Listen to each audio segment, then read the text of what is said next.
all seen those commercials with the sad, somber music playing in the background, with Sarah McLachlan and/or Wendy Malick talking about how dogs are in prison, they need help, and because they've been treated horribly and everything. Most of the people change the channel. They turn to look away, they go into another room while it plays before another commercial comes on, just because it's so sad and it's so horrifying to be able to have to watch what's being done to some animals. Truth is, this is what's happening to animals. Whether we choose to believe it or not, it's something that's happening all over the world. This is mainly happening, it's happening everywhere. It's happening in backyards and everything. But we either choose to accept it or deny it. Puppy mills and shelters are two different, very, very, very different organizations. One, the shelters are open to taking in these neglected animals, open into giving them a new home, giving them rehabilitation, for lack of a better word. And then puppy mills are there to kind of just profit off of breeding dogs, and they don't really care about the conditions they're living in. This is what we typically see with puppy mills. This is what we see going into the mall or a puppy store. They're behind a caged glass door, they look sad, you want to buy them. It's something that everybody sees. Everybody's like, oh, a cute puppy, I want to see it. And when in reality, this is what it's like before they go there. This is what it's like, how they're raised, how they're brought up. Breeders breed for protection.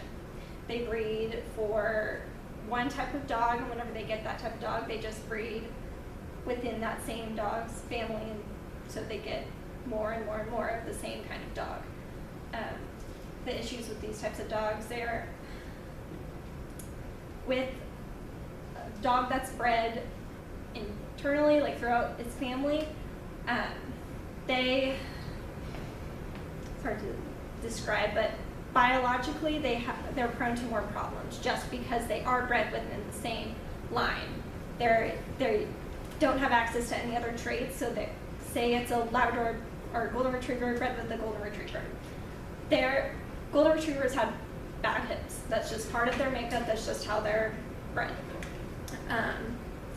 And if they're bred like that, they're never going to get any kind of hip help, I guess, for lack of a better term. But if you breed, say, a Golden Retriever with another dog that has better hips, if not fully amazing hips that don't ever like fail, because that's not typically bound to happen, the dog is more likely to have less hip problems. And with breeders, they don't breed like that because they're trying to get one specific type of dog, and they're trying to make it a perfect dog. When in reality, there is typically no such thing as a perfect dog. This is just another picture of what kind of can happen. This is just neglect on a dog. It happens everywhere. It happens outside, and this is why people don't typically go to shelters, because they find dogs like these that are emancipated, that haven't been fed, that haven't been taken care of. They've just kind of been dumped, and nobody wants it. To me, that's the type of dog I look for. My family is very, very, very into helping dogs and helping my aunt and cousins. They foster dogs. They've been fostering dogs their entire life, and they've adopted so many deaf dogs out of fostering. Every time they go and foster new dogs, my family always teases them. They're like, you're going to have to end up keeping them. You're not going to have enough room for them. And I understand why now, because it's important to them, and it's important to me too. My family only adopts. We don't adopt from breeders. We just adopt from shelters, or we've adopted from a breeder once, but it was not a purebred dog.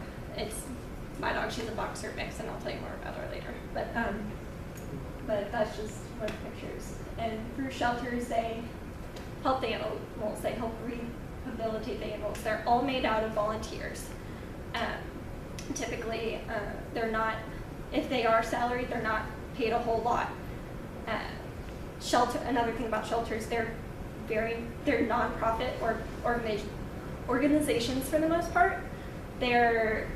So what that means is everything going into the shelter is going back out to help the animals, going back out to the people they're helping, going out to the building that they're in, the growth within the company. It's not going to any one person. It's not like a business itself. It is a business, but it's all going to keep the building and the facility going. Shelter dogs may not be all one kind of dog. You might not be able to find a purebred Dalmatian there, or purebred Labrador, or anything there. But what you will find is you'll find a dog that you fall in love with, that loves you, that will protect you, that doesn't look at you and just, I don't know. I get so emotional. Just the dogs there they're in their shelters, and they usually are kept, whereas in the first couple pictures where you saw 5 dogs in a cage, shelters you typically find 1 to 2 dogs in a cage, and they're very small cages. They're kept together not because of lack of wanting to or wanting to save money and keep the money for yourself. They put them in those cages together for lack of growth, lack of money to be able to expand. In conclusion, as I said before, my entire family has adopted dogs. We've only adopted dogs, and one of the dogs that is very, very, very close to my heart, and he's my baby. These are just some more pictures. It's Jack. He died last year. He was the first dog we ever adopted. He's a pit bull boxer mix. We adopted him at 8 weeks old. He's the only one who can make me cry. But he protected my family. And that's why he's the reason for this presentation. He's the reason I believe wholeheartedly in adopting dogs from a shelter, because I had one who would do anything for me and tried to protect me for anything, because he's my baby, he's my